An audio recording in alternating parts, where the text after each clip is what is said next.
মুশফিকের রেখে যাওয়া জায়গায় ওয়ানডেতে সোহান অথবা লিটনকে দেখতে চান সাবেক অধিনায়ক মোহাম্মদ আশরাফুল। বলছেন দীর্ঘমেয়াদে নয় 2 থেকে 3 বছরের পরিকল্পনা করে এগোতে হবে নির্বাচকদের। এদিকে জিম্বাবুয়ের সহজ প্রতিপক্ষ হলেও ব্যাটারদের সতর্ক থাকতে হবে, ধারাবাহিকভাবে রান করতে হবে। এই ঈদে জামা জুতো অ্যাকসেসরিজের ডিসকাউন্ট।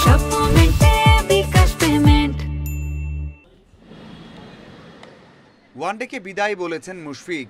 গেল 19 বছরের একটা জায়গা ফাঁকা হয়ে গেছে। কে হবেন মুশফিকের বিকল্প? দীর্ঘমেয়াদে কাকে দেখা যাবে তার জায়গাতে? সাবেক অধিনায়ক আশরাফুল অবশ্য লম্বা সময়ের জন্য ভাবতে চান না। 2 বছরের পরিকল্পনাতে লিটন ও সোহানকেই এগিয়ে রাখছেন। উইকেট কিপার ব্যাটসম্যান হিসাবে তো ডেফিনেটলি আমাদের টিমে জাকির আলী অনিক আছেন, লিটন কুমার দাস আছেন, তারা উইকেট কিপার ব্যাটসম্যান।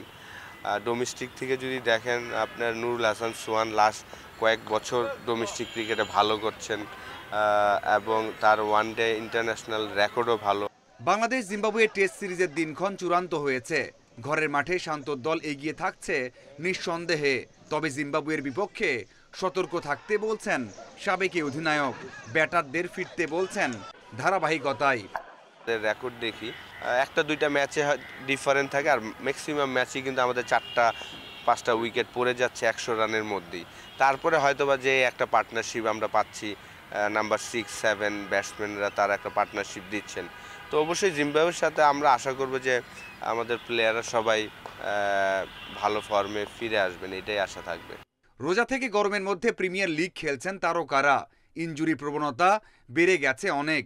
যে বোলারদের নিয়ে ভরসা তাদের ফিট থাকতে সতর্ক হতে বলছেন আশরাফুল।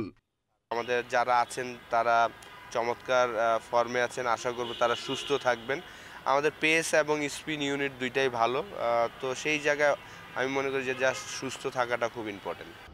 জাতীয় দলের বাইরে থাকা ইয়াসির রাব্বি, নাইম শেখরা দারুণ ফর্মে রয়েছেন। তাদের জাতীয় দলের জন্য বিবেচনা করা যায় বলেও জানিয়েছেন আশরাফুল। Mazharul Islam, independent news.